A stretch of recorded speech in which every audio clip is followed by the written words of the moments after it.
Have you ever been told your hands weren't good enough? Not clean enough? Not worthy enough? My sister Victoria looked at my calloused welder hands and declared them too dirty to hold her baby. In front of 40 family members at our annual BBQ, she yanked her 6-month-old son from my arms like I was contaminated.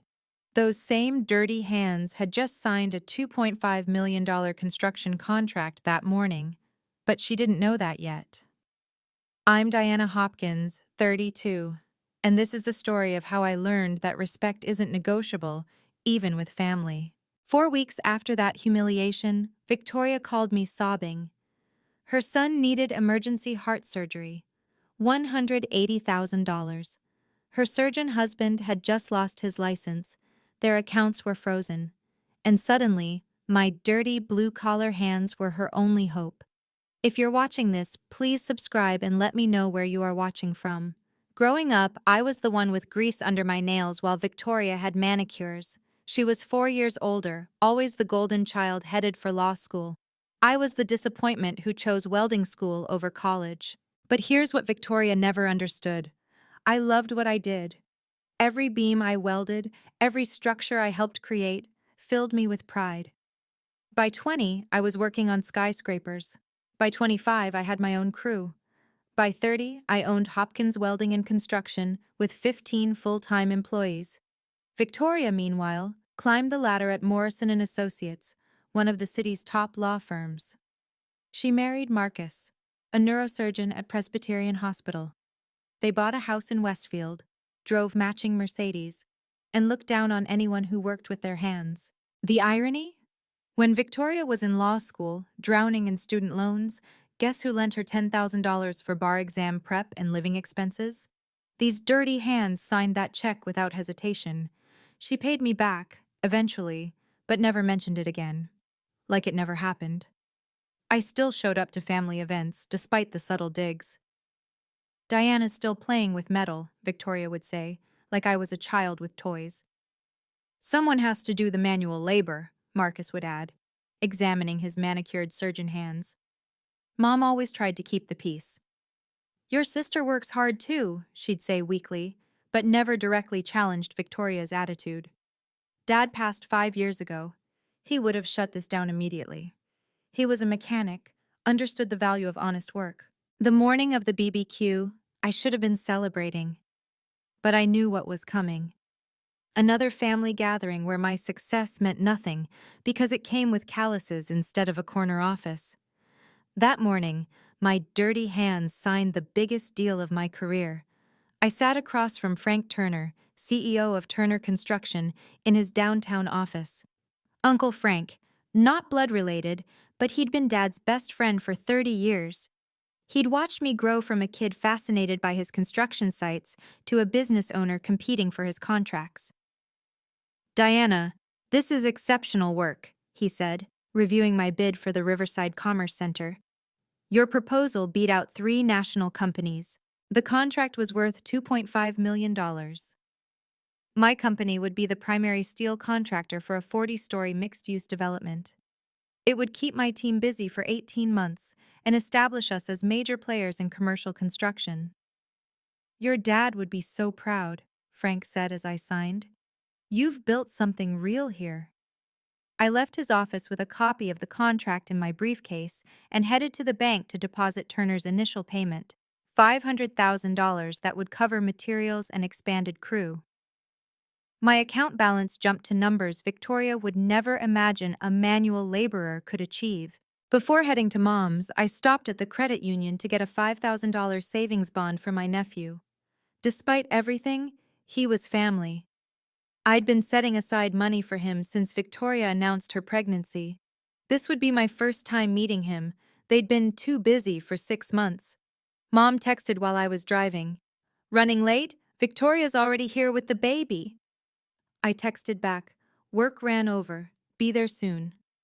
What I didn't text. I was sitting in my truck, still in my work clothes that smelled like welding flux and success, preparing myself for another afternoon of being treated like the family's blue-collar embarrassment. I pulled up to Mom's house at 2 p.m.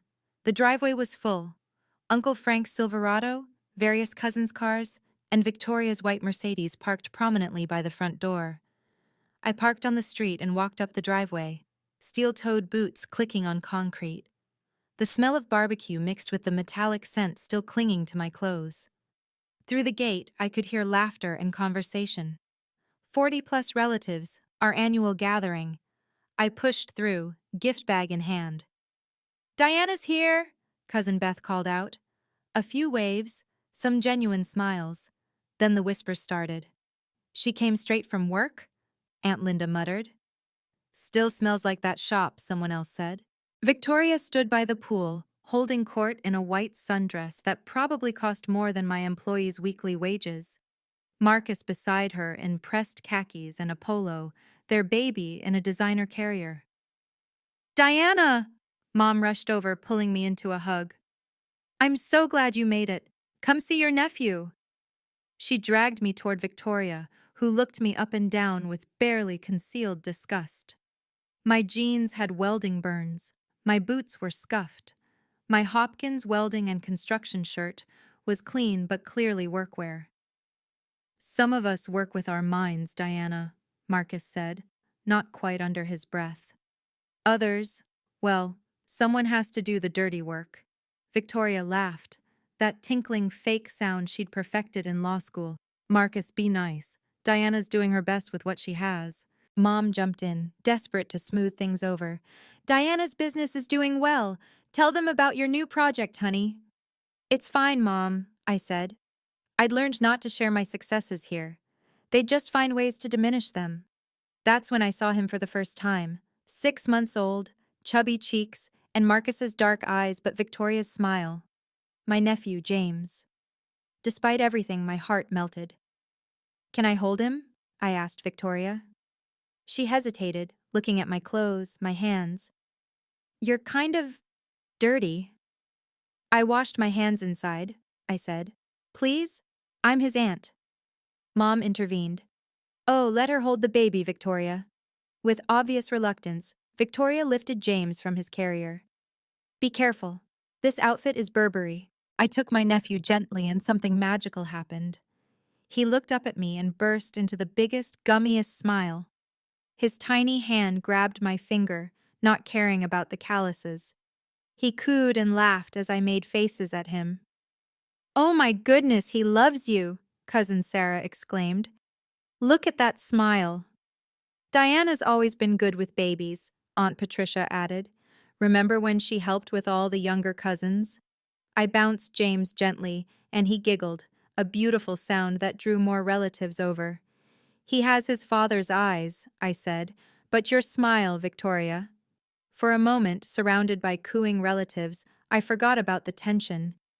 James didn't care that I smelled like metal and sweat. He just saw someone who loved him, and he loved me right back. "She's a natural," Uncle Tony said. "When are you having kids, Diana?" "When I find someone who respects what I do for a living," I replied, still focused on James. Victoria's face darkened as people praised my connection with her son. Marcus shifted uncomfortably. The baby reached for my face, patting my cheek with his soft little hand, and I kissed his forehead. That's when Victoria snapped. "Give me my baby!" Victoria suddenly shrieked, lunging forward and yanking James from my arms so roughly that he started crying. The entire backyard went silent.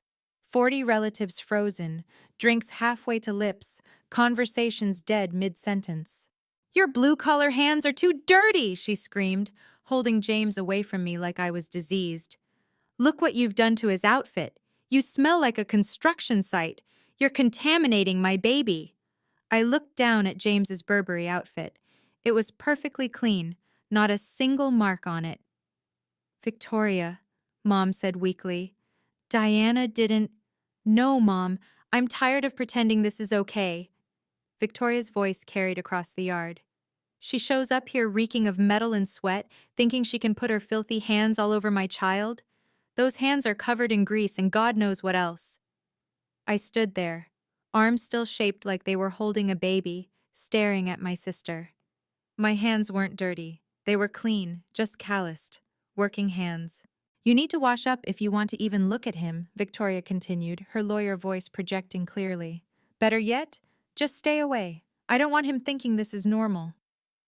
Uncle Frank stood up from his chair. Several cousins looked horrified. Cousin Beth had her phone out, recording, but nobody spoke up. These hands built half this city, I said quietly.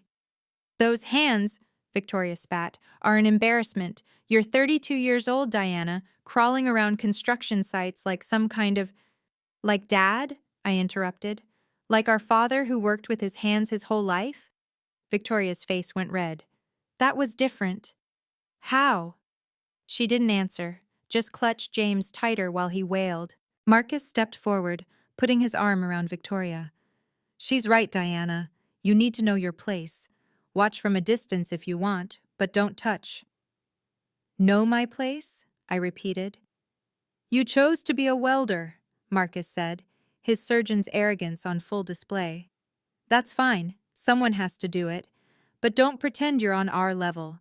We work in professional environments, we have advanced degrees, we don't come to family gatherings smelling like honest work? Uncle Frank's voice cut through, but Marcus ignored him. Like a factory, Marcus finished. Maybe if you'd chosen a real career like your sister, things would be different. Victoria nodded, shifting the still crying James. You're an embarrassment to this family, Diana. Do you know what I tell my colleagues when they ask what my sister does? Nothing. Because saying my sister is a welder is humiliating. Mom finally tried to intervene more forcefully. Victoria, that's enough. Your father was… Dad's dead, Victoria snapped. And thank God he doesn't have to see Diana wasting her life like this. That hit like a physical blow. Dad had been the one who encouraged me to follow my passion. He'd been proud when I got my welding certification, even prouder when I started my business. You're 32, single, no prospects, covered in burn marks and calluses, Victoria continued. What man would want that? What future do you have? You'll be doing manual labor until your body gives out, and then what? The yard was so quiet you could hear the neighbor's sprinkler. James had stopped crying, sensing the tension. 40 relatives watched, waiting to see what I'd do. I looked at my hands, rough, calloused, strong, working hands, hands that built things. I looked at my hands, rough, calloused, strong, and walked away. No, first I did something else. I reached into my bag and pulled out the savings bond. $5,000 for James's future. I set it on the picnic table, the certificate visible to everyone. For James, I said quietly. From his aunt who loves him. Then I looked Victoria in the eye. No tears, no shaking, just calm resolution. You're right, I said. These hands are dirty. They're dirty from building things, from creating, from working. I held them up so everyone could see. And if they're too dirty to hold your son, then they're too dirty to be in your life. I turned to Mom. I love you, but I won't stay where I'm not respected. Diana, please, Mom begged. I shook my head and started walking toward the gate. The silence was deafening. 40 relatives and not one word. As I reached the gate, I heard footsteps behind me. Diana, wait, Uncle Frank's voice. I didn't stop. I couldn't. If I stopped, I might cry, and I wouldn't give Victoria that satisfaction. I made it to my truck, climbed in, and started the engine. In the rearview mirror, I saw Frank standing by the gate. My phone started buzzing immediately. Mom. I turned it off. As I drove away, I didn't know that 3 cousins had recorded the whole thing. I didn't know that Cousin Beth was already posting it in the family group chat with the caption, "This is not okay." I didn't know that Uncle Frank was about to have words with Victoria that would echo through the family for months. All I knew was that my hands, my dirty, blue-collar hands, were gripping the steering wheel of a truck I'd bought with money I'd earned, driving away from people who would never respect that. If you've ever been looked down on for honest work, hit that subscribe button. Your job doesn't define your worth. Your character does. Where are you watching from? Let me know in the comments if you've ever faced this kind of discrimination. And please share this story with someone who needs to hear that blue collar doesn't mean less than. I made it 2 blocks before I had to pull over. Not to cry, to answer Uncle Frank, who'd called 3 times already. Diana, where are you? His voice was tight with anger. Heading home. Pull over, I'm right behind you.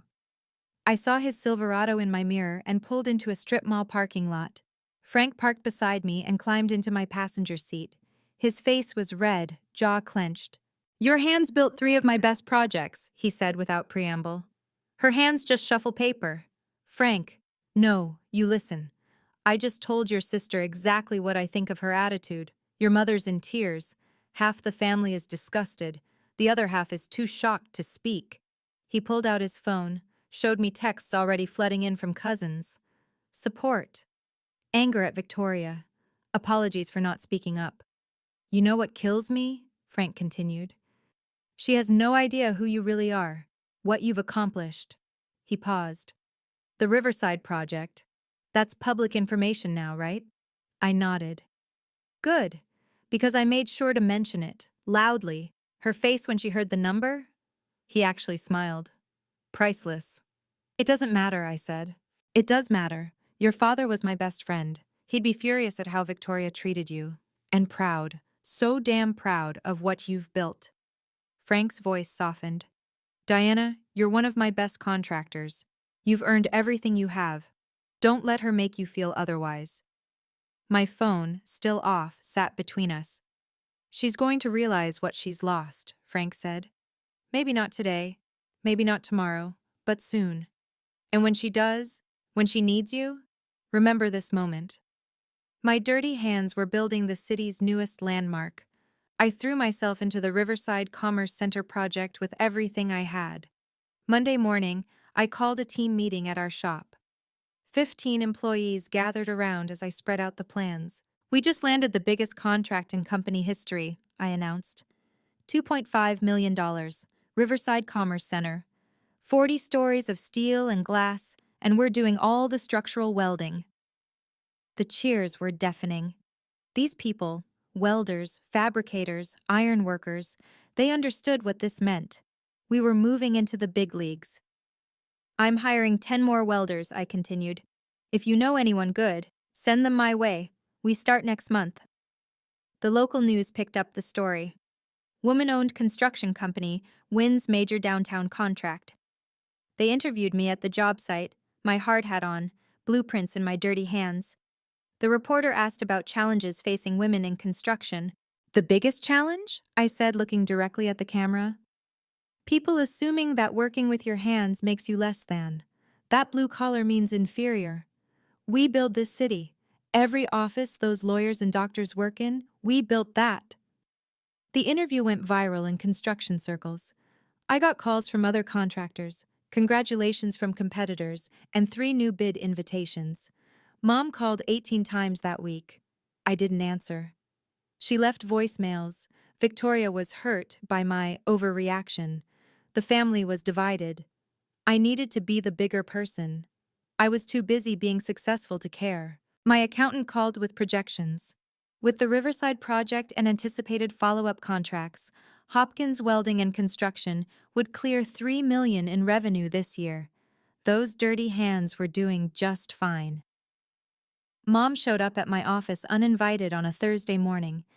I was reviewing steel delivery schedules when my foreman knocked. Your mom's here, he said uncomfortably. She stood in my office doorway looking older than her 58 years. We need to talk. I'm working, Mom. Please. She sat without invitation.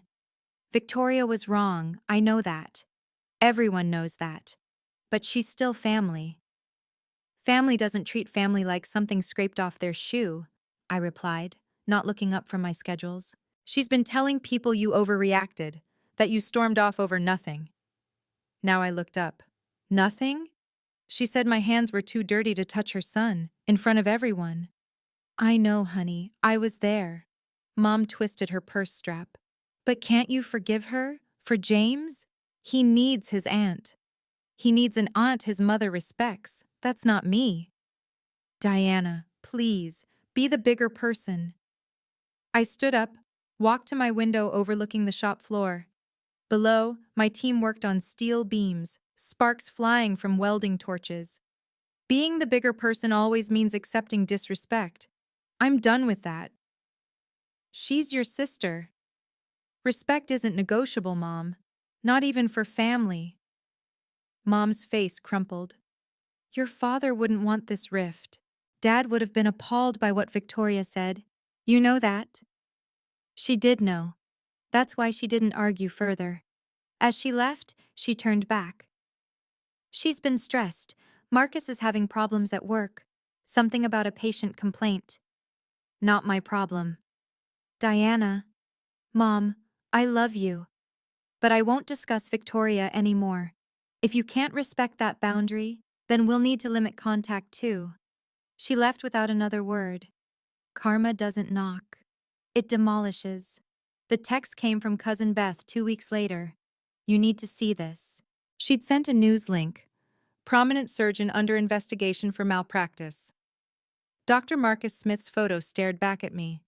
A patient was paralyzed after routine spine surgery. Marcus had allegedly been drinking the night before, showed up impaired. The patient was suing for $15 million. There's more, Beth texted. Victoria's firm is representing the patient. I read that twice. Morrison and Associates was representing the victim suing Victoria's husband. The conflict of interest was staggering. She's been removed from all cases, Beth continued. Paid leave pending investigation. The whole family knows. My phone rang. Uncle Frank. You heard? He asked. Just now. It gets worse. The baby, James, he's been having health issues. Heart murmur that needs surgery. Insurance is fighting coverage because of Marcus's situation. I felt a cold knot in my stomach. James didn't deserve this. How bad? Bad enough. Surgery within the month or risks get serious. Victoria's been calling family members, not for emotional support, for money. Has she called you? Frank laughed bitterly. First person. I told her to call the sister she insulted. She hung up on me. That night, I couldn't stop thinking about James. That sweet baby who'd smiled at me, grabbed my dirty finger without judgment. He needed surgery, and his parents' world was collapsing. But then I remembered Victoria yanking him away. Too dirty. Contaminating my baby. Know your place. You might hear from Victoria soon, Beth had texted earlier. I looked at my phone. Silent for now, but I knew it wouldn't stay that way.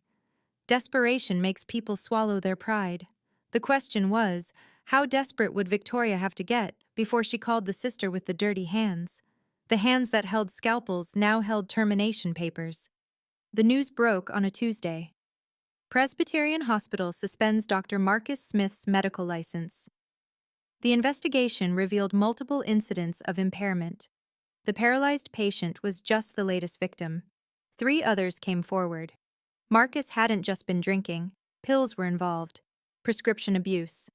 The medical board revoked his license permanently. Their assets were frozen within days. Legal holds on everything pending the malpractice suits. The house in Westfield, the matching Mercedes, the investment accounts, all locked down. Morrison and Associates officially terminated Victoria the same week. Not just leave, fired. The managing partners couldn't have a lawyer whose husband was their opponent in a $15 million case. Her 6-figure salary vanished overnight. Mom called me crying. They're losing everything. I said nothing. The baby needs surgery, a valve repair, $180,000, and insurance denied coverage. They're calling it elective until he's older, but the cardiologist says waiting is dangerous. That's terrible, I said, and I meant it, for James. Victoria's been calling everyone, your aunts, uncles, cousins. She needs $40,000 just for the down payment to schedule surgery. And? People remember the BBQ, Diana. The video Cousin Beth took has been shared with everyone. They're reluctant. Of course they were. Victoria had spent years looking down on most of them. The teachers, the mechanics, the postal workers. Now she needed their blue-collar money. She hasn't called me, I said. She's too proud. Pride is expensive when you're desperate. Mom was quiet, then. Would you help if she asked? I looked at my hands, still calloused, still dirty from the job site, still signing checks Victoria couldn't imagine. We'll see if she asks. Pride is expensive when you're desperate. Victoria spent 2 weeks calling every relative except me. I heard about each call from the family grapevine. Aunt Patricia. I wish I could help, but we're retired. Uncle Tony. Things are tight with the kids in college. Cousin Sarah. After what you said to Diana. The excuses varied, but the message was clear. The family hadn't forgotten the BBQ. She tried Marcus's family next. His parents had money, but they blamed Victoria for not noticing his addiction. His brother was going through a divorce. Dead ends everywhere. The surgeon's estimate was specific. $180,000 for the procedure, required upfront because they had no insurance, and Marcus's legal issues made them high risk. The hospital wanted payment in full or proof of ability to pay. They had 2 weeks before the surgical slot would be released to someone else. Victoria liquidated everything she could. Designer bags on consignment, jewelry to pawn shops. The Mercedes was repossessed. She hadn't made payments since Marcus's license was suspended. They moved from the Westfield house to Mom's basement, from a 4,000 square foot home to a 500 square foot space. After everything, she'd raised $12,000. Mom called me daily with updates I didn't ask for. She's not sleeping. She's lost 15 pounds. She cries constantly. Has she apologized to anyone for her behavior? I asked once. Silence. That's what I thought. Then Mom said something that stopped me cold. Diana, she asked me about your business, how well you're really doing. And? I told her the truth. The Riverside project, your revenue, all of it. Why? Because she needs to know who she insulted and what it might cost her. Your sister could buy my house with cash. Mom's words to Victoria changed everything. The revelation of my success, the contracts, the revenue, the business growth, shattered Victoria's last illusions about her inferior sister. The bank denied their loan application within hours. Marcus's legal issues made them untouchable. No institution would risk it. They tried medical lending companies, charitable organizations, even GoFundMe. The campaign raised $300 before stalling. James's condition worsened. Not critical yet, but the cardiologist was clear. The longer they waited, the riskier the surgery became. 6 months might be too late. Victoria sat in Mom's basement, surrounded by rejection letters and past due notices. The woman who'd once billed $500 an hour was now Googling bankruptcy lawyers she couldn't afford. She knows you're her only option, Mom told me over coffee. We met weekly now, but Victoria was off limits as a topic, usually. Then she knows what she has to do. Diana, she's prideful, but she's desperate. James has a mother who thought my hands were too dirty to touch him. If they're too dirty for that, they're too dirty to write checks. Mom's face crumpled. You're really going to let pride hurt that baby? I'm not the one who created this situation. Victoria did when she humiliated me. Marcus did when he destroyed their stability. I'm just living my life, running my business with my dirty hands.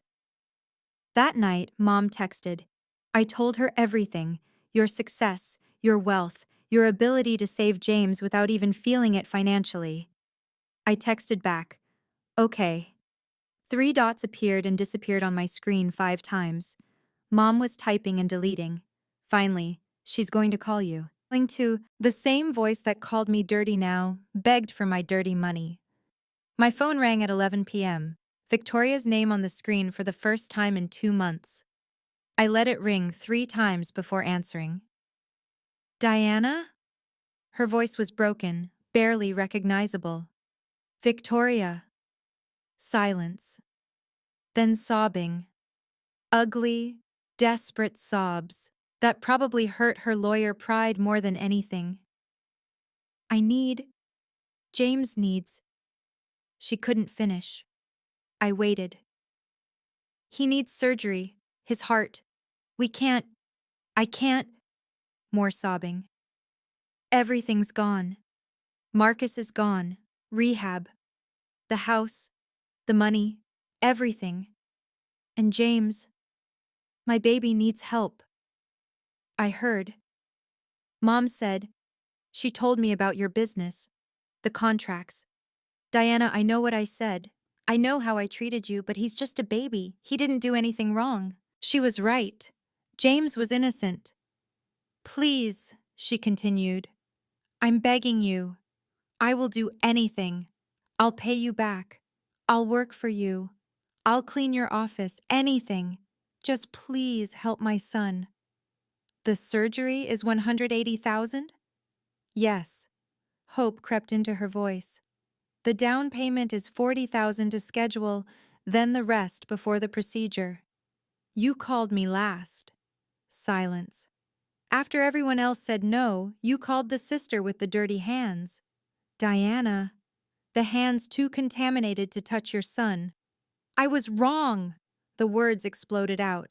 I was horrible and wrong and cruel. Is that what you want to hear? No. What I want is respect. What I wanted was to hold my nephew without being treated like hazardous waste. Please, Diana. I know what I said, but he's just a baby. I looked at my hands in the dim light, still calloused, still strong, still mine. I'll meet with you tomorrow. This is where it gets interesting. If someone humiliated you publicly, would you help them in crisis? Comment below with what you'd do. And if you're finding value in this story about respect and boundaries, please like and subscribe. Share this with someone who needs to remember their worth isn't determined by others' opinions. Let's continue. Sit down, Victoria. Let's discuss this professionally. I'd chosen the conference room at Turner Construction for our meeting. Neutral ground, but my territory. Uncle Frank agreed to witness for documentation purposes. Victoria didn't object. She couldn't afford to. She arrived in the same designer dress she'd worn to the BBQ, now wrinkled and hanging loose on her thinner frame. Her Mercedes keys replaced by Mom's Honda keys. Her perfect makeup replaced by dark circles and desperation. The conference room was all glass and steel, overlooking the construction site where my team was working. The sound of welding torches and steel being moved provided the soundtrack. My world, not hers. Frank sat at the head of the table, formal and businesslike. I'd asked him to be here for one reason. Victoria needed to understand this wasn't personal. This was business.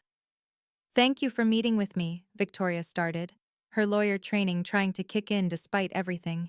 I opened my laptop, pulled up my business accounts on the screen, and turned it toward her. The numbers were clear. Checking, $847,000. Savings, $1.2 million. Business reserve, $500,000. Victoria's eyes widened. I have the money, I said simply. More than enough. Then I pulled up another screen. The Riverside Commerce Center contract. The upcoming bids. The projected revenue for next year, $3.2 million. This is what dirty hands build, I said. Victoria stared at the screen, her face cycling through shock, disbelief, and shame. Frank spoke for the first time. Diana's company is one of Turner Construction's top 3 contractors. She's built a reputation for excellence, reliability, and integrity. I closed the laptop and placed my hands flat on the table, calloused, scarred from years of welding, strong. Now let's discuss your request. These dirty hands sign million-dollar contracts now. I let that sink in before continuing. The same hands you declared too contaminated to touch your son. The hands that embarrass you, the hands that make me less than you. Victoria couldn't meet my eyes. She stared at my hands on the table. The burns, the calluses, the strength.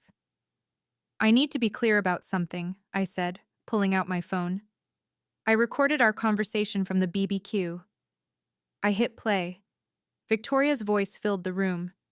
Your blue-collar hands are too dirty. You're contaminating my baby, she flinched. The recording continued. Marcus's voice. She needs to know her place. Victoria again. You're an embarrassment to this family. I stopped the playback. 40 people heard this. Cousin Beth recorded it too. The whole family knows exactly what you think of me. I was wrong, Victoria whispered. You were honest. For once in your life, you said what you really thought. That I'm beneath you. That my work makes me less than. That my success doesn't matter because it comes with calluses instead of a law degree. Frank shifted in his chair but stayed silent. I built my business while you built your ego, I continued. I earned respect while you demanded it. And now, when your world has crumbled, you need these dirty hands to save you. To save James, Victoria corrected. No, to save you from the consequences of your choices, your husband's addiction, your spending, your pride. James is innocent, but this situation, you created it. So you won't help? Her voice broke. I looked at my hands again, then at her. I didn't say that. I'm explaining why the answer is no. You said I should know my place. I do. It's not beneath you. I stood up, walked to the window overlooking the construction site. My crews were setting steel beams, welding, building, creating something from nothing with their dirty hands. Let me quote you exactly, I said, turning back to Victoria. Those hands are too dirty to touch my baby. Do you remember saying that? Yes. In front of our entire family? Yes. You humiliated me. Deliberately, cruelly, because you genuinely believe that what I do makes me less than you. Victoria started to speak, but I held up one calloused hand. These hands built 3 schools, 2 hospitals, countless homes where families make memories. These hands employ 15 people, soon to be 25. These hands sign paychecks that feed families, pay mortgages, send kids to college. I pulled out a check from my portfolio, blank, waiting. These same hands could write a check for $180,000 right now. It would barely dent my accounts. James could have his surgery next week. Hope flared in Victoria's eyes. But they won't. The hope died. Because these hands only sign checks for people who respect me, and you've made it crystal clear that you never have and never will. I do respect you, Victoria cried. No, you need me. That's different. Frank finally spoke. Diana's made her position clear, Victoria. So my son suffers because of my mistake? Victoria's lawyer instincts kicked in. That's cruel. No, I said calmly. Your son suffers because his parents made choices that led here. I'm not responsible for fixing your life. I put the blank check back in my portfolio. Find someone with clean hands to help you. These hands only sign checks for people who respect me. The words hung in the air like a verdict. Victoria broke down completely. Her lawyer composure shattered. She sobbed into her hands, her manicured, clean, professional hands that had never built anything. There are medical charities, I said, pulling out a printed list. St. Jude's has a heart program. The Children's Medical Foundation offers grants. Here. I slid the paper across the table. She didn't take it. My baby could die, she whispered. The surgery has an excellent success rate if done promptly. These organizations can help. They've all rejected us. Marcus's legal issues. Then sell what you have left. Borrow from Marcus's colleagues. Start a legitimate fundraiser. Find a way that doesn't involve me. Diana, please, I'm your sister. You're someone who publicly declared me too dirty to touch your child. Sister is just DNA. Respect is a choice. You made yours. Frank cleared his throat. Perhaps there's another solution. We both looked at him. Victoria, you're a lawyer without a job. Diana's company needs office management. I could arrange something. Victoria's head snapped up. You want me to work? For her? I want James to get surgery, Frank said evenly. And I think people should earn what they receive. I won't take charity from... It wouldn't be charity. It would be a job, working for the sister you insulted, learning what these dirty hands actually accomplish. I stared at Frank, surprised. This wasn't planned. 1 year, Frank continued. Minimum wage to start, performance-based raises. I'll advance the surgery cost against future earnings. You work it off. Victoria looked between us, calculating. And Diana? Diana remains your employer. Nothing more. The room went silent, except for the construction sounds outside. You'll learn what these dirty hands actually build. Frank's proposal hung between us. I hadn't expected this, but I understood his logic. Make Victoria earn the help. Make her understand what blue collar really means. The terms are non-negotiable, Frank continued. Office manager position. You'll handle scheduling, invoicing, customer service. You'll interact with our contractors, suppliers, and crews. The same people you've looked down on your entire life. Victoria's face cycled through humiliation, anger, and desperation. 40 hours a week minimum, Frank said. You'll report to Diana's foreman when she's on site. You'll wear the company uniform. You'll attend safety meetings. You'll learn every aspect of the blue-collar world you despise. This is humiliation, Victoria said quietly. No, Frank responded. The BBQ was humiliation. This is opportunity. I finally spoke. I didn't agree to this. Frank turned to me. You don't have to. I'm offering to pay for the surgery through Turner Construction. Victoria works for you to pay me back. Your hands stay clean of this entire situation. Clever. Frank had found a way to help James without me compromising my boundaries. Why? Victoria asked Frank. Because your father was a good man who would want his grandson healthy. Because Diana shouldn't have to choose between her principles and her nephew's life. And because you need to learn what respect means. Frank pulled out a contract. 1 year, 50,000 base salary, which goes directly to me until the surgical advance is repaid. After that, standard pay to you. Diana has full termination rights for cause. And if I refuse? Then you find another way to save your son. Victoria looked at me. You're okay with this? I'm okay with you earning what you receive, nothing more. Welcome to the blue-collar world, Victoria. She signed the contract with shaking hands. The same hands that had signed million-dollar legal documents now committed her to answering phones and filing invoices for her younger sister's welding company. When do I start? Her voice was hollow. Monday, 7 a.m. sharp, I said. The uniform shop closes at 5. You'll need steel-toed boots, work pants, and company shirts. No jewelry on the shop floor. Hair tied back. No exceptions. I'll be in an office. Everyone here learns the floor first. Safety training. You need to understand what we do before you can support it administratively. Victoria's face went pale. You're going to make me weld? I'm going to make you understand. There's a difference. Frank stood. I'll have the surgical payment processed today. James can be scheduled for next week. Relief and humiliation warred on Victoria's face. Her son would live, but at the cost of everything she'd held dear. Her pride, her status, her carefully maintained superiority. Thank you, she whispered to Frank. Not to me.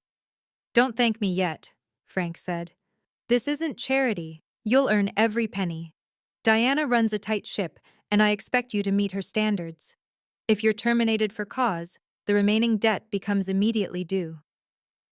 I understand. Do you? Because showing up late, refusing tasks, or disrespecting any employee, from Diana to the newest apprentice, is cause for termination. Victoria nodded. As she stood to leave, I spoke. Victoria, that recording from the BBQ? Everyone here has heard it. They know exactly what you think of them. You'll be working alongside people you've insulted. Think about that before Monday. She left without another word. Respect is earned, not inherited through blood. Mom called within an hour of Victoria leaving Turner Construction. How could you? How could I what?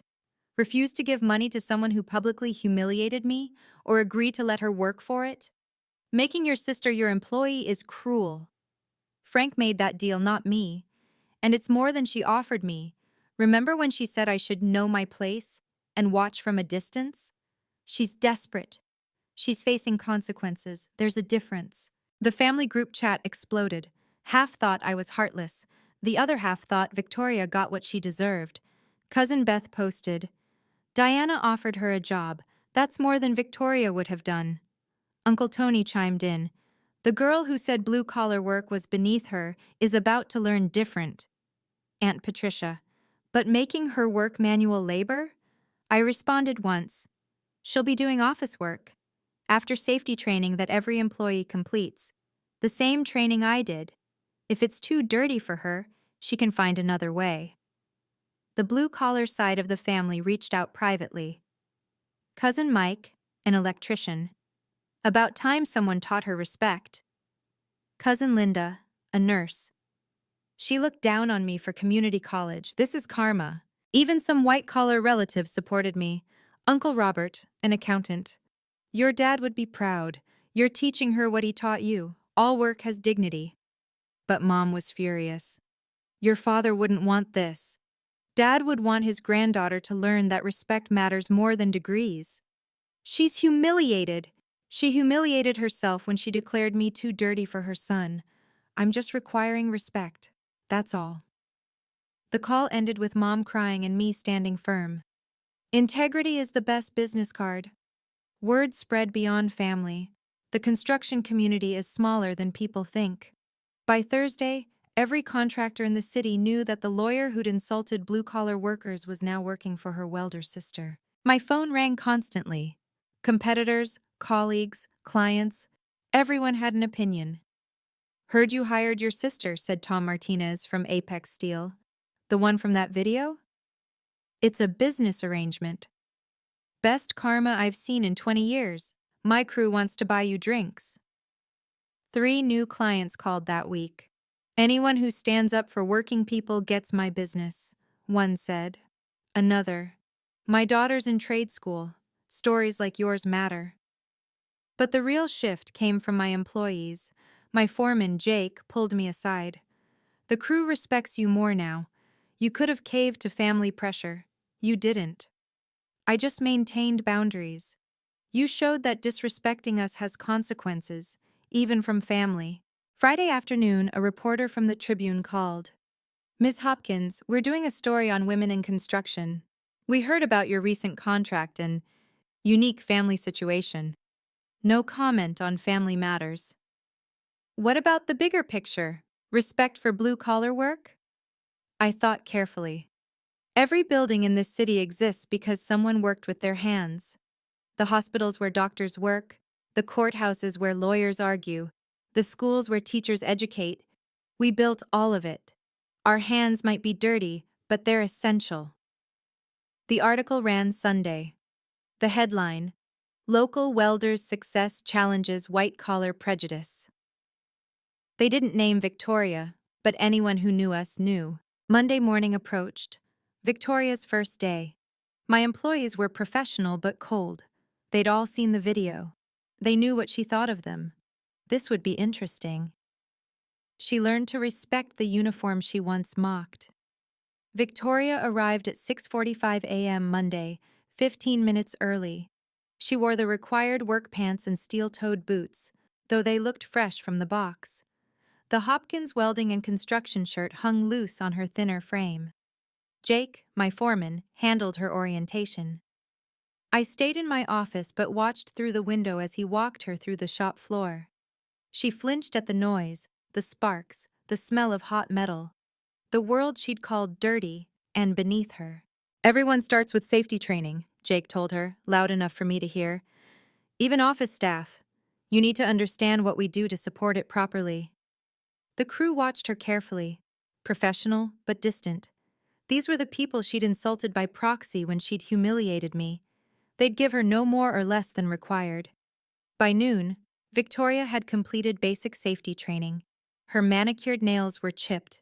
Her hair, despite being tied back, had frizzed from the shop heat. She looked exhausted. Your office, Jake showed her to a small desk near the shop floor. Not isolated, but not protected from the noise and activity. You'll handle incoming calls, scheduling, and basic invoicing. Diana will train you on our systems tomorrow. Victoria nodded, sat down, and immediately answered a ringing phone. Hopkins Welding and Construction, how may I help you? The caller wanted a quote for residential work. I listened as Victoria stumbled through the intake process, not knowing our terminology or procedures. Jake stepped in, guided her, patient but impersonal. By 5 p.m., she'd answered 53 calls, misfiled 12 invoices, and looked ready to collapse. "Same time tomorrow," Jake said. Victoria nodded and left without seeking me out. Good. We were employer and employee, nothing more. Humility looks different when it's earned. James's surgery was scheduled for Thursday. Victoria didn't ask for time off. She couldn't afford to, literally or figuratively. Frank had been clear. Any missed time would extend her repayment period. Wednesday afternoon, she knocked on my office door. First direct contact since hiring. "The hospital needs an emergency contact for James. Someone who can make decisions if something happens. Put Mom. She's already listed. They need a secondary." I looked up from blueprints. Victoria stood in the doorway, work uniform already showing wear from 3 days. Her hands had small cuts from handling metal samples during safety training. "Fine." She hesitated. "Diana, thank you. Not for me. For James." "I didn't do anything. Frank arranged the loan. You're earning it." Still, she left. No drama, no manipulation, just quiet acknowledgement. Thursday came. Victoria worked until noon, then left for the hospital. The surgery would take 6 hours. She'd be back Friday if all went well. At 7 p.m., my phone buzzed. A text from Victoria. "Surgery successful. James is stable." I didn't respond, but I felt the relief. The baby hadn't asked for any of this. Friday morning, she was back at her desk at 7 a.m. Eyes red from crying, relief, exhaustion, emotion, but present. She answered phones, filed paperwork, and when a contractor spoke condescendingly to her about office girls not understanding real work, she responded, "I'm learning. Every person here contributes to building something important." Jake overheard and raised an eyebrow at me. Progress? Maybe. That afternoon, she sent Frank a thank you card. Professional, formal, no mention of me. She was learning boundaries, too. "I was the one who was beneath you, Diana, in character." 3 months into her employment, Victoria requested a formal meeting. She'd been consistently on time, completed every task, and slowly earned grudging respect from the crew. Not friendship, but basic professional courtesy. She sat across from me in my office, hands folded. Her nails were short now, unpolished, practical, a small scar on her thumb from a filing cabinet mishap. "I need to say something," she began. I waited. I was wrong. Not just about what I said at the BBQ, but about everything I believed. She met my eyes. "I thought education and career defined worth. I thought physical labor was for people who couldn't do better. And now? Now I know that Jake has a master's in engineering but chose welding because he loves creating. That Maria could have been a doctor but prefers being a fabricator. That Tommy supports 3 kids and his elderly parents with his dirty work." She paused. "And I know that you built something I never could. Not just the business, but respect, real respect, earned through integrity and hard work." This sounds like a speech. It's an apology, a real one. No excuses, no qualifications. She took a breath. "I was classist, cruel, and wrong. I humiliated you because I was insecure about my own worth being tied to status symbols. You're not beneath me. I was the one who was beneath you, Diana, in character. And you're telling me this why? Because you deserve to hear it. And because when my year is up, I'd like to keep working here." That surprised me. "You want to stay? If you'll have me, I'm good at this job, and I respect what we do here." We. Not you, we.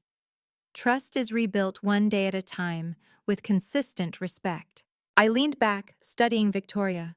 3 months had changed her.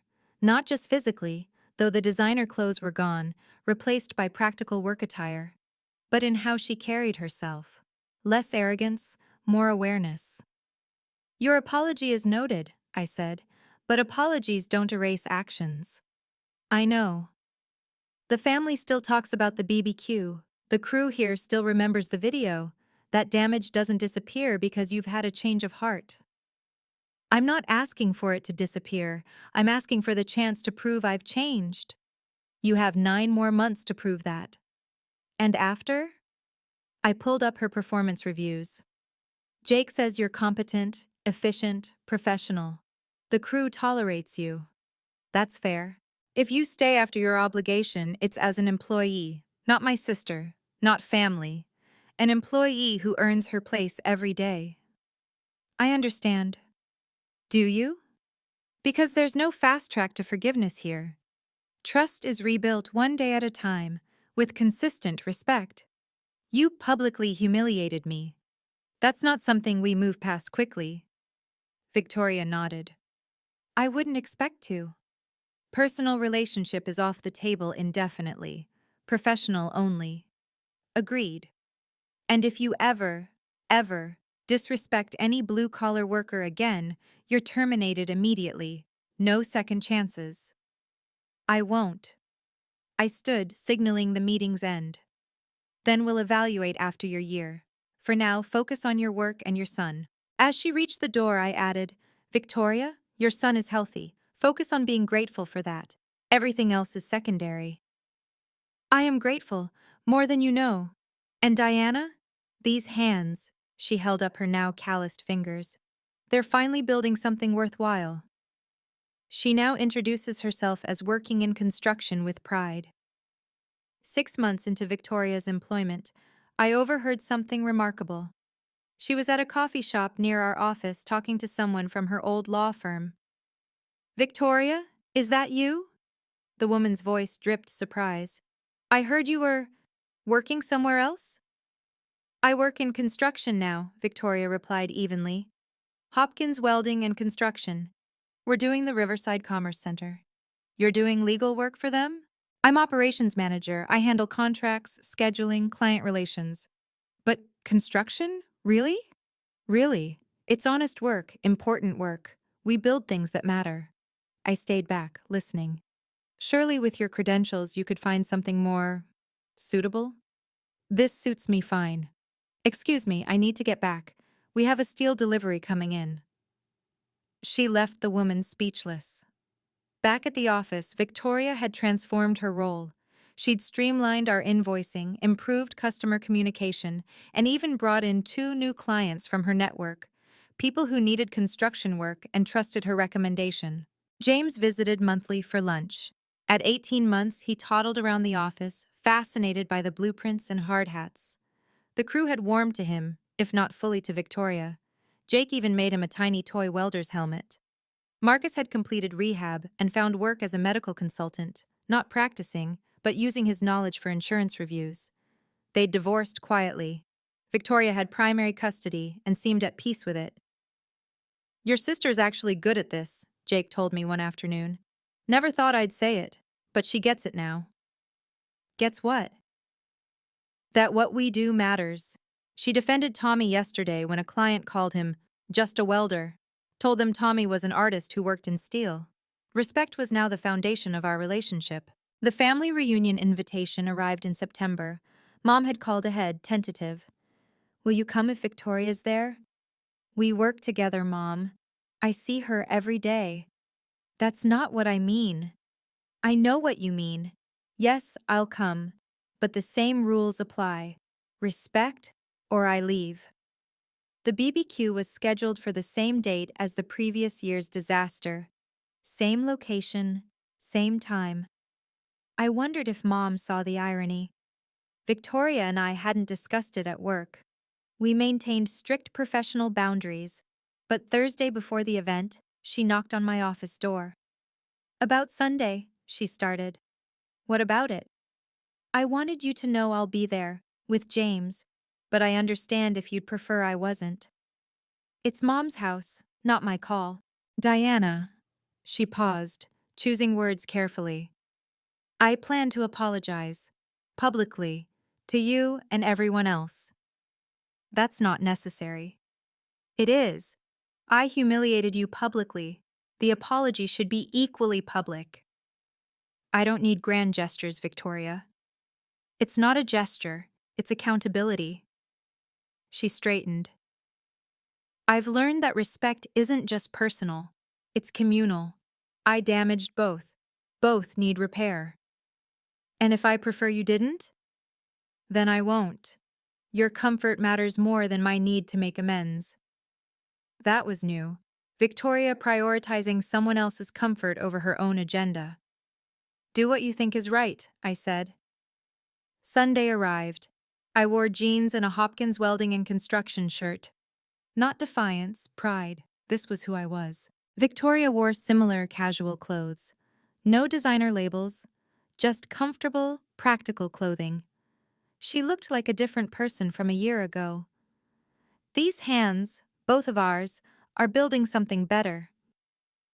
The BBQ started quietly. Family members watched Victoria and me carefully, waiting for drama. We disappointed them by being professionally cordial. Then, during dinner, Victoria stood up. The yard went quiet, remembering last year. I need to say something, she began. Last year, at this same gathering, I said horrible things to Diana. I called her hands dirty, said she was too contaminated to hold my son. I was wrong, completely, shamefully wrong. Everyone stared. Diana's hands build things, important things. Schools, hospitals, homes. Her work matters more than most of what I did as a lawyer. She held up her own hands. These hands now have calluses too. From working at Hopkins Welding. From learning what real work means. She turned to me. Diana, you didn't owe me anything after what I did. But you gave me a job when I needed it most. You taught me that respect is earned through actions, not degrees. Thank you. Then she addressed the family. I looked down on blue-collar work. On many of you. I was an arrogant fool. Uncle Tony, Cousin Mike, everyone who works with their hands. I'm sorry. Your work has dignity, value, purpose. I see that now. She sat down. The silence stretched. Then Uncle Frank started clapping. Slowly, others joined. Not everyone. Some wounds were still fresh, but enough. Later, I held James while Victoria got food. He played with my calloused fingers, laughing. Victoria watched from across the yard and smiled. A real smile, not the practiced one from her lawyer days. Aunt Diana's hands are strong, she told James when she returned. They build things, important things. Sometimes the best gift you can give someone is requiring them to respect you. That night, I sat on my apartment balcony, looking at my hands under the porch light. Still calloused, still scarred, still mine. The year hadn't gone how I'd expected. I'd drawn a line at the first BBQ, respect or nothing. I'd held that line when Victoria begged for help. I'd maintained it even when family pressure mounted. But Frank's intervention had created something unexpected. Not reconciliation. We weren't there yet. Maybe never would be fully. But something else. Understanding. Victoria had learned what these hands did. She'd answered phones from customers grateful for our work. She'd processed invoices for schools we'd built. She'd seen the pride in our crew's faces when they drove past their completed projects. More importantly, she'd learned that respect wasn't optional. It was the foundation everything else built on. We weren't sisters again, not really. We were employer and employee. Maybe someday we'd be more, but that would take years, not months. Trust, once shattered that publicly, that cruelly, doesn't rebuild quickly. But James would grow up differently. He'd know his Aunt Diana as someone who built things. He'd see his mother working with pride at a construction company. He'd understand that blue-collar and white-collar were just colors. The character of the person mattered more than the collar they wore. Sometimes the best gift you can give someone is requiring them to respect you. Not asking, not hoping, requiring. With consequences for disrespect and rewards for growth. Victoria was earning her place in my life, one day at a time. And maybe that's how it should be. Respect isn't inherited through DNA. It's built, like everything worthwhile, with patience, integrity, and strong hands. Your worth isn't determined by your collar color, but by your character. A year later, Hopkins Welding and Construction employed 35 people. The Riverside Commerce Center was halfway complete, and we'd secured 3 more major contracts. My dirty hands had built something remarkable. Victoria stayed on after her obligation ended. She'd become genuinely excellent at her job, bringing in clients who'd never considered a woman-owned construction company. She'd learned the language, understood the work, and represented us with pride. I started a mentorship program for young women in trades. Victoria helped coordinate it, using her legal background to secure grants and partnerships. Together, though still at professional distance, we were changing perceptions. The first cohort had 12 young women, welders, electricians, plumbers in training. Victoria spoke at their orientation. "I used to think this work was beneath me," she told them. "I was wrong. This work builds everything else. Without it, nothing else exists. Be proud of your hands, whether they're holding welding torches or spreadsheets." The local community college asked me to speak at graduation. I brought Victoria, not as my sister, but as an example of transformation. "Your worth isn't determined by your collar color," I told the graduates, "but by your character, by showing up, by doing the work, by respecting yourself enough to demand respect from others." Marcus had found stability in his consulting work. He and Victoria co-parented effectively, if distantly. James, now 2, spent time at the shop, fascinated by the sparks and sounds. He'd point at the welders and say, "Building," with excitement. The family had found a new equilibrium, not perfect, but functional. The divide between blue and white collar had blurred, replaced by understanding that all honest work had value. Never let anyone make you feel less than because of honest work. If you're watching this, you probably know how it feels to be looked down on. To have your work dismissed because it doesn't require a degree or come with a corner office. To be told you're just a mechanic, just a plumber, just a welder. There's no just about it. My hands are still dirty. They still smell like metal at the end of the day. They're still calloused and scarred. But they've built a business that employs 35 families. They've signed contracts worth millions. They've created structures that will stand for generations. Victoria learned something that year. Respect isn't about what you do, but how you do it. Whether you're arguing in court or welding steel beams, what matters is integrity, dedication, and character. She works with me still. Not for me anymore, with me. We're not close sisters, may never be. That public humiliation created a wound that's scarred over but still tender. But we've built something else: professional respect and understanding.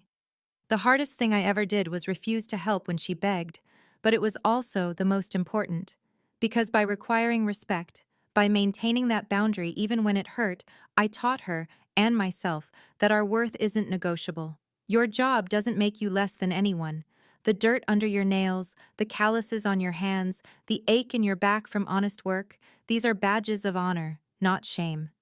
Stand tall, set boundaries, require respect, and never, ever let anyone make you feel less than because of honest work. These hands, all of our hands, build the world. Without apology, without shame, with pride. If this story resonated with you, please subscribe and share it with someone who needs to hear it. Have you ever had to set hard boundaries with family? Tell me your story in the comments below. Remember, your job doesn't define your worth. Your character does. And these hands, whether they're dirty, calloused, or manicured, all deserve equal respect. Until next time, stand tall in who you are.